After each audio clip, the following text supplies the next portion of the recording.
We hear from so many business owners who are struggling with high turnover, low morale, and teams that just aren't clicking. And so often the real problem isn't the product, the service, or the people. It's the culture. And that's why we would love to bring the business fix to your next event or webinar to help transform your team and to push your business forward. Ready to fix your culture and unlock your team's potential? Visit us at businessfixpodcast.com and click connect with us to learn more. So spring brings growth. Yeah. Growth is always good, especially in your business, because when your business grows, it's just sunshine and rainbows. Yeah, nothing ever breaks, ever. It's perfect. It just grows. It's like the flower in the garden, and the annoyed look on your face is priceless. If you're listening, put the knife down, Chrissy. Fine. Stay tuned. She's the CEO. He's the marketing and operations guy. If it's broken, you need the business fix. So you're still not on board with it being spring? No, I'm pretending. Not a chance. Nope. I'm pretending. No. Okay. Not pretending. I live in reality. I'm hopeful, damn it. Okay. You're just pissed football season's been over for a while. I'm mad. It's been long enough. You're grumpy. It's been 6 weeks and I'm crabby. I don't want to, it's not okay. I miss it. I don't get to sit on the couch and watch football anymore. Like, can you have your husband and son play like Tecmo Bowl? No, it's not the same. I know you keep trying to get that to work. It's not going to work. Okay. It's worth the shot. I mean, the draft is going to be in another month. I'll be happier then. It'll be fine. Okay. Okay. I think it's hilarious that you're the one that out of the two of us that like, if people looked at us and said, who's the football fan? I don't think they would say you. No, it's me. Yeah. No, it's definitely you. Definitely me. It's I mean, we'll have the Hall of Fame dinners coming. Like, you're going to get to go to the Hall of Fame dinner this year. So I'm excited. Oh, no kidding. So, Oh, that's very cool. Yes. Yeah. No, that's very cool. We're going and let's see, Drew Brees, Larry Fitzgerald. Those are two of the people that are getting inducted. Sure. Eli Manning got skipped. People are a little upset. I don't really care. So yeah, that's your sports knowledge for the day. You're welcome.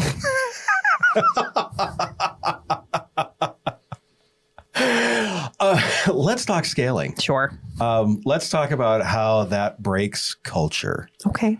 Kind of like what the Browns have decided to do. Oh, gosh. Yeah, we could do a whole episode about how to mess up your interview process. All the things. Everything. All the things. I heard someone, and this is a while back. This is a couple of months back. Yes. But when it was first announced about the Browns coach. Yes. And I know nothing about football at all. Yes. But someone said that the Haslams should take on the Costanza effect. There was an episode where George realized that every decision in his life he made was wrong. Yes. And therefore, the opposite of that decision would be correct. They really should. So he started doing everything the opposite. Yes. And it ended up turning out good for him. Most owners, like, growth is a solution to all problems. Cash flow problems, grow. Yeah. Operational problems, grow. HR problems, just grow. Just grow. You'll grow out of it. No, this is not like that bad pair of jeans that your mom got you that you didn't like. No, when you add people, when you add clients, you add structure, you create cultural friction, you create structural friction, you create layers. Culture, I don't feel like it breaks because the people changed. It breaks because the foundation that the people are standing on wasn't big enough, wasn't well built enough to hold those people up. From the HR and like visionary perspective on this, why does a team that like at 15 people is like, or at 5 people is like tight knit, they're working well, everything's smooth, and you're like, we're just humming. It's time to grow. And suddenly at like 10 or 15 people, this comes off the rails. Yeah. Like, what happened? Who are these people? Right. It was working so well. Yeah. I've just figured I would do more of it and it would work better. No, it doesn't. So I would say this is one of those most painful surprises for founders, because you look around one day and you're like, we're winning. Yeah. And then you're like, why does it feel so hard? That's right. Why does it feel less connected? Why don't I like it as much as I used to? And so here's the truth. And I've learned it the hard way. Growth doesn't break culture. Unprepared growth does. Ah. You got to prepare.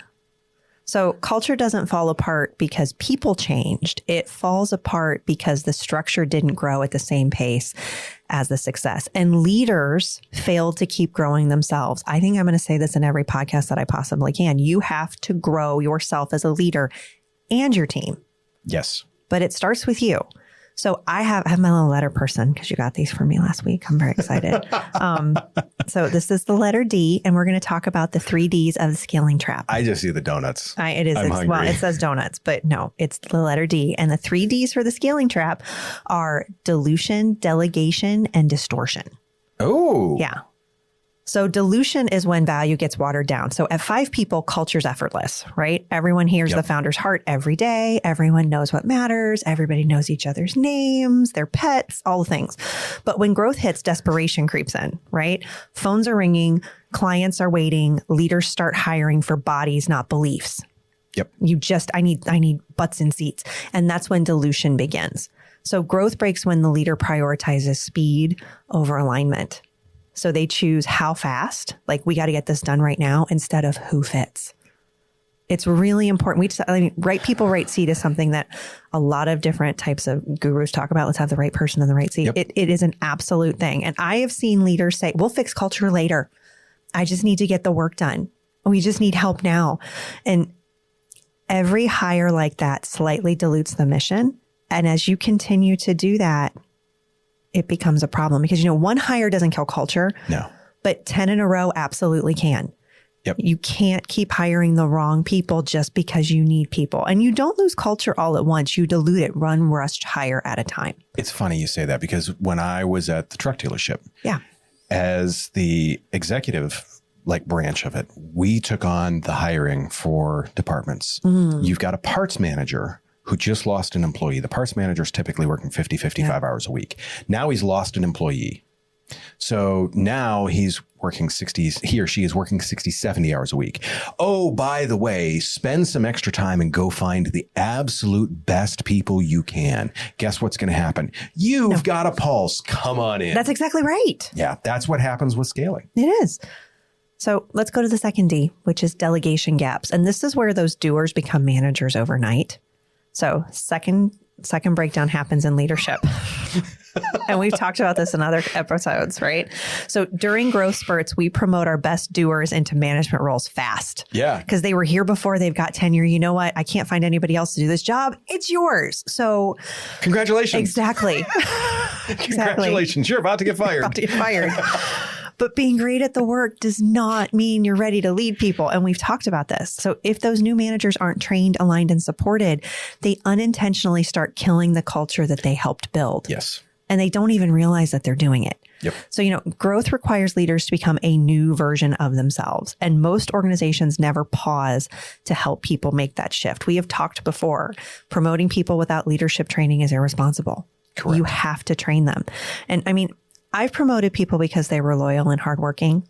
And then I realized that I never taught them how to coach, give feedback, or carry culture forward. I did it wrong.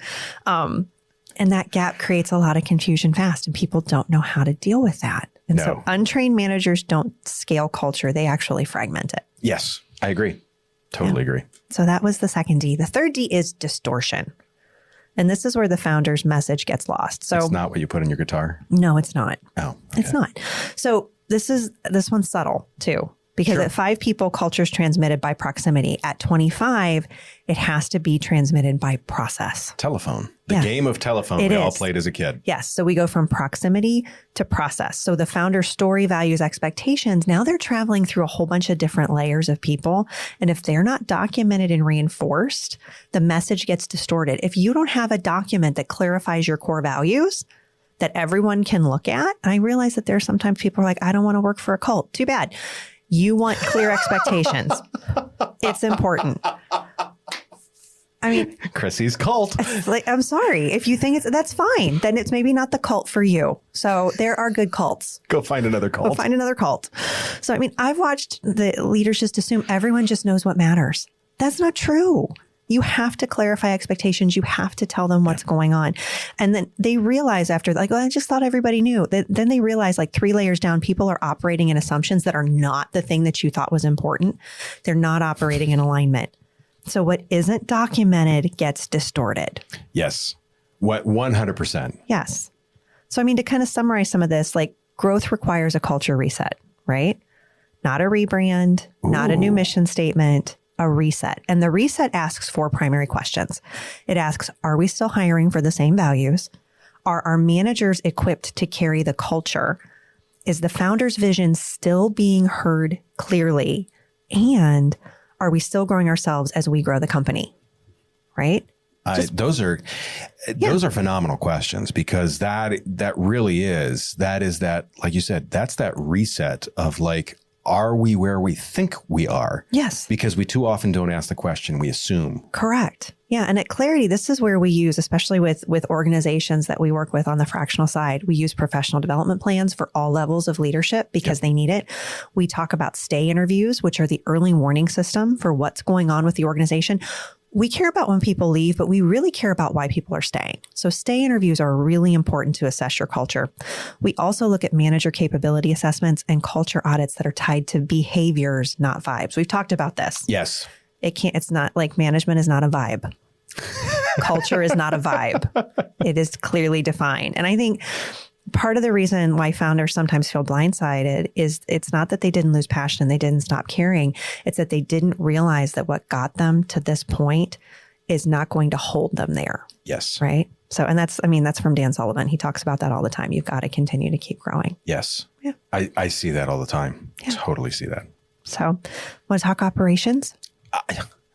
Do you even need to ask? I figure I might as well just be polite. So how do growth spurts cause shakiness? I mean, we talked about this in the foundation. How does that manifest in operations and marketing? Oh, yeah. This is once again, we talked about you have to, and I can't believe I didn't say this in the last episode, because like my 2 favorite sayings come from the same movie. My 2 favorite business sayings. Mm-hmm. And the one is, obviously, if there's a shitstorm, I want to know which way the wind's blowing. The other one is, like I said, is when did Noah build the ark? Yes. Before the flood. Mm-hmm. You have to look at this. So once again, the workflows, when you're scaling, there's still going to be some hidden manual workflows. Yeah. There's processes that were flexible, quote unquote, that were once again in Bob's head.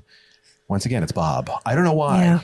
I just... That's okay. It's okay. Sorry, Bob. We're in a Bob theme. I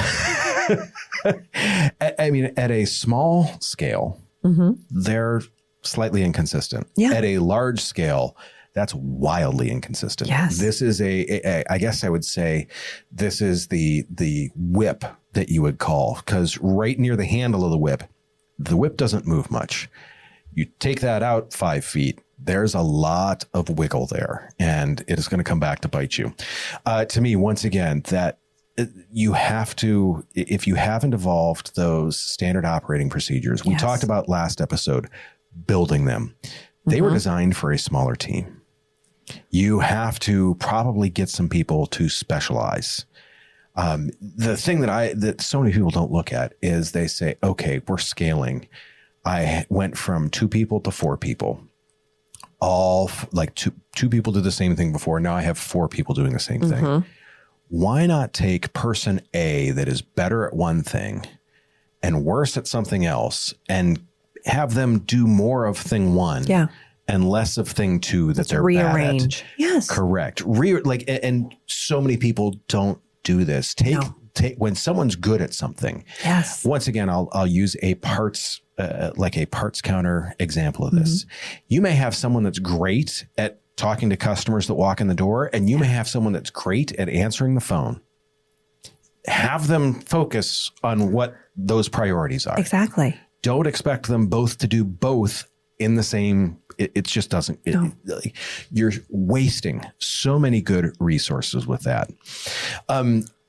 Realizing that because of that too, in some cases, someone may not fit as well in the updated workflow. So finding where they do fit, finding how they do fit, you need to spend the time to do that. If you do not have the SOPs in place before this, you're not going to know where the hell they fit. No. You're just going to look at it and be like, it's kind of, I guess I would say, like, you have no idea where they're at on the map. Yeah. You're just guessing. You've got a blank piece of paper and you're like, they're somewhere on this paper. Ugh. Where are they going? Where are they supposed to be? What's supposed? You have to make sure you've got that in process beforehand. So while you're scaling, as this stuff is breaking, you can start to look at it and be like, look, Bob, how about you focus more on this and less on this? Yeah. Bill, I guess it's B names. Yes.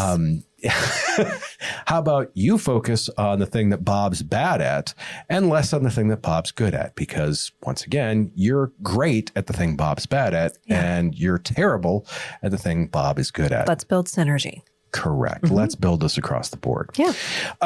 Once again, you talked about this somewhat, but like the communication tool. Yeah. There is that with the vision. There is also with that with the process. Yeah. What could have been like, I may hand a process to one person before. Now, because people are more specialized, because we've scaled, there may be 3 separate people that handle this. Yeah. Who gets it? Where? Why? How? And then how do I know when it's done? Yeah. If someone sells a project, they hand it off to person A. It used to be just person A that handled it. Now it goes from A to B to C, and C's the one that finishes it. Right. Like, how do we communicate? Right. Does C know that they need to tell the salesman, like, hey, the stuff's done? If you have your salespeople constantly hunting down your process people and going like, where's my stuff, man? Where's my stuff? No.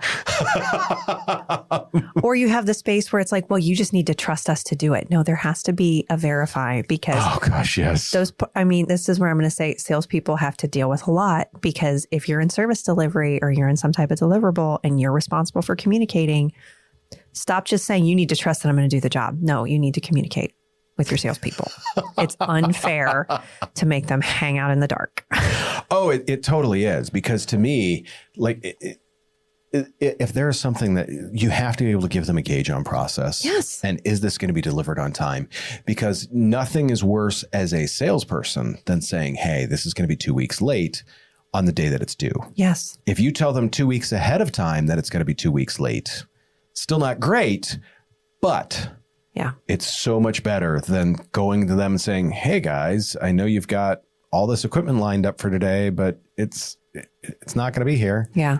Especially when you're in a consulting or a service oriented business. Yes. Your salespeople and your service delivery people have to be able to be in constant dialogue, because the other is the salesperson says, yeah, we can do that. And then the service delivery people are like, what do you mean? This is what you sold, what project we're doing. Like, if it's a 2-way street, it makes it a lot easier. And some of those, having them documented with SOPs, but then also just creating a culture of alignment and communication where we're constantly talking to each other and we have the ability to collaborate, because sometimes a service delivery person can really help a salesperson out on their proposal.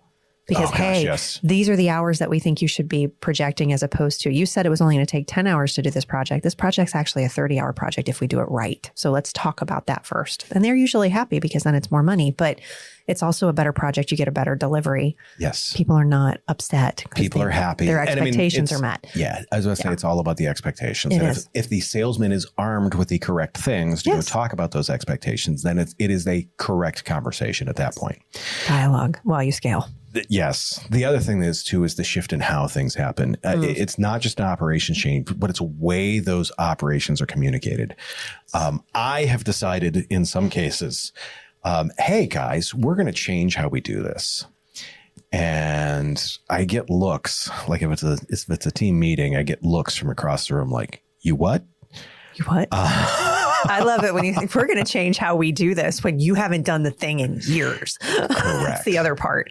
That is exactly where I'm going. Especially as a CEO. Yeah, because I'm like, oh, well, we should just have Bob do this part and Bill do this part. Not realizing that now gives Bob 80% of the work. Yes. And Bill's over there twiddling his thumbs going, hey, Bob, how's it going? Yeah. It becomes really ugly really fast. So to me, that shift in how you have to look at what works in the huddle isn't necessarily going to work in the department. No. You have to take this past the people that are going to be doing this, because once again, you need this culture of trust with them so they can look at it and be like, oh, I know what's going on, and I'm an active participant in this. I didn't just get hit with a big bag of dog duty when I walked in the door because Josh thought it was a good idea, and he has no clue what I'm doing. That, once again, I said, when the how of communication doesn't keep up with the scale, it's frustrating. Employees, managers, everyone in there is like, what the hell is going on? Yes. And what's difficult is as soon as that starts to escalate, as the owner, you, or just any leader, you have to have the cool head to step back and say, look, we are really in it right here. We need to step back. We need to stop letting this escalate. Yeah. And we need to figure out what the problem is. We know what the symptoms are. We need to figure out what the problem is. That, most cases, it comes from breaking that foundation. If people stop feeling supported, they start feeling obstructed, like I was told to do this, not, hey, can we do this? How can we do this? How can I help you do this? What roadblocks can I remove? As soon as people start to feel like less supported and more obstructed by management, and I've been there in so many cases where management's like, do this. And I'm like, no, that's another way. That's another way to hamper me. Yeah. That's another way to make my job more difficult without much of a reward to it. Yeah. I remember I was in the call center at Summer Racing Equipment and was like, they would be like, hey, you need to do this and this. And I'm like, there is zero benefit to me in doing this. How about no? And they're like, well, it's what we'd like you to do. And I'm like, I'm a commission salesman. I'm selling a lot of stuff. Don't mess with me. Don't mess with me. Don't mess with my jive. Yeah. And it becomes a problem because if, once again, they're just like, nope, just do it. And I'm like, no, that's a great way to piss off your salespeople. Well, and your high performers, because if you hamper them from being able to make money and it changes their dynamic, they're done. 100%. Yeah. I checked out very shortly after that. Yeah. So from the marketing side of it, brand promise versus reality. This is where you were kind of alluding to this earlier. Yeah. It's tough to maintain the same level of quality, the same level of service as you scale, because you're trying to balance how many people am I throwing at this as to how many people I have, how burnt out are my people. Yeah. I mean, how much money have I invested in this that I need to get back to? If the example that I always give is the bank effect. Yeah. Yep. We're going to pick on banks again. If you start scaling at a rate that you cannot keep up your culture with, and you aren't actively trying to maintain that culture, you end up with that bank effect where the brand is like, hey, we're happy to help you. And you have someone standing behind the counter when you walk into the bank that looks like they're a hostage. Yeah. That shift is felt by customers. You say, we've got amazing customer service, and you have scaled to the point where your customer service sucks because every customer facing worker is now at 110 or 120% of capacity. It's only a matter of time before customers are going to feel that shift from quality to quantity. Yeah. And they're like, I am no longer getting the product that I thought I was going to get. And if that's intentional, that's fine. Yeah. But in so many cases, that has been an unintended consequence where people are like, you have to proactively monitor the culture within your company. You have to check in. If you see people are at 98%, realize they're probably at 107%. Yeah. It's just the way it is. No. If you're not staying ahead of that curve, you are well behind it. Because when you think you're staying ahead of it, as the owner, as the manager, as the leader, we are kind of the last to figure it out. Yeah. We like to put on our rose-colored glasses and be like, no, everyone loves it here. Yeah. I'm amazing. Who wouldn't love me? You don't need to look at me like that for it. No, thank you. So you have to stay well out ahead of this, because however far ahead you think you are, you are not. No. So that capacity needs to be monitored as a safety net too. The other thing that I look at is keep an eye on your capacity. You can go, as you've said, 110% for a very short period of time. Yeah. The example that I like to give is business is continually running. Yes. You can throw a couple of short sprints in there. You cannot sprint the entire time. No. Absolutely You just not. can't. No, you'll break yourself and you'll break your people. Yeah, you'll break everything. Yeah. And that's the biggest mistake that I see that breaks culture so quickly when people are scaling is they're expecting more from the same number of people. Yeah. And once again, the people start running faster and faster and faster. And eventually people just start dropping dead. Yes. Someone clutches their chest. This is the big one. Listen, They're you done. see them flop over to the side of the track. The other thing is too, and a great gauge for this. You said this a number of episodes back. PTO should not be panic. No. If it is, you've got a problem. Yeah. This is a great temperature gauge for it. Now, It is. PTO is probably some stress. It can be. Absolutely. But it's like, oh, hey, we all got to pick up a little slack here. It should not be, I'm so glad you're back. I couldn't deal with it. Right. It should not be, I just, no. To me, once again, it comes back to that success is a shared thing for me. Mm-hmm. If the team doesn't see the ROI of growth for themselves, remember the people really do, I don't want to say they don't care about your business, but they don't care about your business nearly as much as you do. Oh gosh, no. I would hope not. Fractional at best. Yes. And by the fraction I'm talking about is there's a one on top. Yeah, you have to pay them to be there. Correct. You show up. Right. You show up and sometimes unpaid. Yes. So they have to know that there's a return on investment for them. Yeah. And if they know that, you have a much better chance of keeping your culture intact. That better tools, less friction, removed bottlenecks. I mean, they will, like if you are constantly working for those things, they will see the growth. They will see it as growth and they will see it as good growth rather than he's just asking me to carry this up the hill so he can buy another Lambo. Yeah. No. I'm you and the Lambo are. I don't even like those cars really. Hey. I'm a Porsche guy. To me, the other thing is too, is when this is the other thing that I see is it's just a short time. It's just, we just need a little bit of effort. Suck it up. Yeah. Suck it up. It's just a little bit. Don't sugarcoat growth. No. Guys, this is going to be tough. I really appreciate your help in this. Mm-hmm. When we get past this, as we're able to get to this mark, we're going to be able to do this thing. Yeah. Be honest about it. Yes. Show them a light at the end of the tunnel. Yeah. And make sure they realize it's not a train. Yes. Please. Because in so many cases, they're worried it is.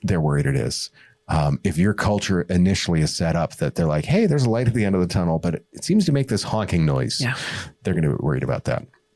The hiring and panic thing is something we addressed a little bit. Yeah. To me, the dismantling of that and how it did, like that one bad hire. Yes. Starts it. It does. And it's a cascading effect. Yeah. Because you expect that you're going to get, like, you're going to add a person and you're going to add another 100% capacity to whatever a person does. Mm-hmm. With the wrong hire, that may be 50 or 60% capacity for them. And it may take 10% of someone else's capacity. And it may take 4% of someone else's capacity. Yeah. I see that all the time. I do too. Slow down, damn it. Slow down. Hiring in a panic is how you borrow relief from the future. You pay it back with interest. It's never good. I don't understand why we treat hiring like last call at the bar and we don't want to go home by ourselves. I do. I have made so many over the years dating references with hiring. It is. Because let's face it, you're going to spend more time with those people than you are with the person that you're dating. Most likely. Yeah. So, and I would say too, if you cannot describe your culture and expectations clearly in 3 sentences, you're not ready to hire someone. Ooh. You've really got to be, you got to slow down enough to protect the standard in your organization, even if it hurts for the short term. Clarify what you want.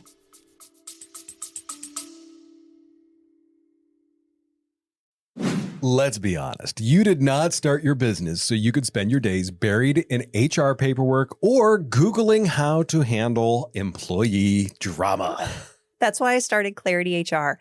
We're your fractional HR team giving you real people, real support, and real solutions. Whether it's compliance headaches, hiring struggles, or just needing someone to take the people stuff off your plate, we've got your back. So if you're ready to stop using duct tape and hope as your HR strategy and finally get some peace of mind, head over to clarityhr.com. That's clarityhr.com. Simple, clear, and here to help. I'll give you a few seconds to go to the website while we get ready to get back to the show.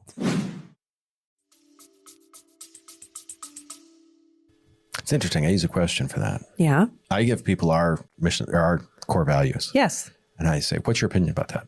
Yeah, that's a great one. Right off the bat. Some people, I mean, most people, you see a little bit of panic in their eyes. Yeah. How do you feel about this? They're like, I don't know what he's thinking I should feel about this. Exactly. Other than, hey, I like it. They need a better answer than that. The house on the bad foundation. Yeah. We talk, like, I find it's funny. You keep going, clarity is kindness. Yeah. You keep you clarity all the time. Mm-hmm. I must have a leaky basement. Yeah. Because I talk about all these There's bad a lot foundations. of lessons for business and deferred maintenance on your home. So there really are. We've talked about it. I love that. There is. I love that. Don't neglect your home. Don't neglect it. I mean, I think it's where a lot of times leaders feel stuck too, because you're trying to build everything while, I mean, the house is already built and you're trying to grow, or you're trying to add on, you're trying to do things. So you've got to make sure the foundation's secure. So I would say what's really important is that you slow down. I know that people don't like to do that, but sometimes we need to slow down to speed up. And I mean, I would say too that, underpinning your foundation while living in the house means that you have to retrofit all those systems as you go. Yeah. And it's messy. It's humbling, but it's necessary. Don't put on an addition if you've got a leaky roof. Yes. Fix the damn roof. That's it. Growth doesn't wait for perfection, but it does demand stability. Yes. You don't have to be perfect. No. But you've got to be stable. No. So. No. The other piece that I see a lot too is, and I know I was this. Mm-hmm. Oh, was I this in the worst way? When the founder is the bottleneck. Oh, yeah. Let like I hear Elsa in the background. Let it go. Yes. Just let it go. Yeah. That's it. It's not losing control. It's upgrading your leadership. So I would say, founders don't break companies because they care too much. They break them because they hold on too long and they refuse to grow. It's not because you care too much. My baby, damn it. It's because it was your baby and you wouldn't let anybody else even take care of your baby. Yeah. And that's it. You have got to let people do things for you. Otherwise, just admit that you don't want to grow, because it's a conversation to have. And there are times where I've had that with different business owners and said, are you sure you want to grow? Because to grow means that you are no longer the center of the universe. Right. And I like being the center of the universe. I'm like, then I don't think you want to grow. And that's okay. It's interesting. I've talked with people about it before too, that like business owners, I've seen it. I've talked about it with a doctor before, and I've talked about it with someone that makes candy. Oh. And they both truly enjoy, like the candy maker enjoyed making the candy. The doctor loved working with the patients. And I'm like, great, you can still own the business, but you need to hire a general manager. That is their job to grow the business and to manage the business. You're still allowed to be the owner, but you have to let them run it. Yeah, there's a difference between the owner hat, the manager hat, the CEO hat. And that you can own it, but you have to let someone else treat it as their own, because otherwise it's just not going to grow. Yeah. And sometimes as an owner, you have to get out of the way. You are the problem. If I had a nickel for every time I've been told that. Same. Same. What are some of the key takeaways here? I'll let you start with this. Pause the hiring if possible. Take some time. Yeah. Again, if you can't describe your culture in 3 sentences, you shouldn't hire anybody. No, you definitely should not. No. Because that's the key to it. Yeah. If you're the leader, work on yourself. Please. Please. Like, don't expect everyone else to get around you to get better while you stay the same. No, because that's the reason why they're not getting better, because you're not showing them the example of what it means to be a good leader and develop yourself. So I'll get off my soapbox now. I was about to say, you said that with authority.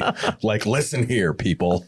I would say to that point, developing yourself, the next is develop your people. Yeah. So create a budget for training and development. Stop just saying, oh, I'll just let them listen to, they should listen to our podcast. Yes. But there are other things that they should be doing, and you need to invest dollars and time into your people. Yep.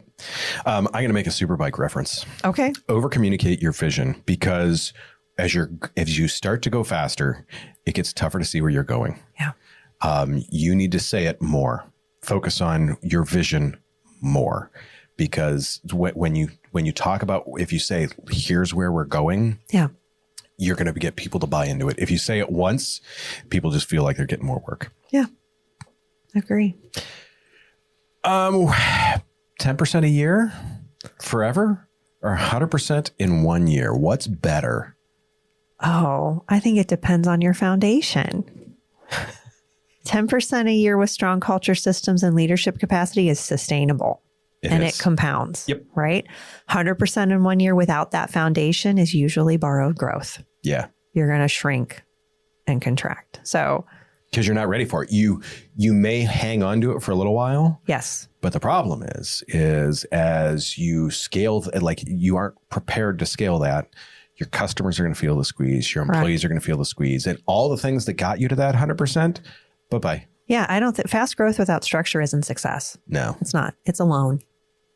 It's a loan. I love It's that. a loan with interest. It's a loan. Yeah. Wear your helmet. Yeah. Wear your helmet. Absolutely. What's the first system every growing business needs to document? All of them. How decisions get made. Yeah. Who's making this decision? Who has the authority? Who has the autonomy to make this decision? What's the process for making decisions? And I mean, to me, there's like a certain level of decision where I'm like, I don't want to be involved. Yeah. If it's under $400, don't even ask me. Just do it. Yeah. Don't care. Yeah, that's it. Agree. How do you this is a much better question for you. How do you keep it fun when you're in the grind of a growth spurt? Hey guys, we're working 70 hours this week. Isn't this fun? Let them cry. So I would say fun during growth looks like noticing wins. Yes. So acknowledging what they're doing, saying thank you, letting people feel proud of what they're building, even when it's hard. So, I mean, fun is not ping pong. No, I love that when there's like, hey, you're working 70 hours a week. Here's a ping pong table. No, fun when is... the hell am I no. going to use this thing? No, it's progress with purpose. So acknowledge their wins, cheer them on, work together. It's funny because for me, we talked about how I have a difficult time celebrating wins. So I've had to be very intentional about like, oh, hey, we've made a step. I have to put a note in like, tell the people. Yeah, good job. Right. Thank you. Yeah, that's thanks, a good one. guys. This is really good. And I wholeheartedly mean it. Appreciation. But it's not one of those things that I typically think about. So I got to put notes in there like, hey, dummy. Yeah. Your people need to hear this. Give them appreciation. If you think there's something that we need to hear, there could be a lot of things that we need to hear. Do you think there's a lot of... always. Yeah. Especially what topics you would like us to cover. Businessfixpodcast.com. Next episode, when to coach, when to correct, and when to cut. Boy. No evil laugh needed. Do us a favor. Take care of yourself. If you can, take care of someone else too. We will see you very, very soon.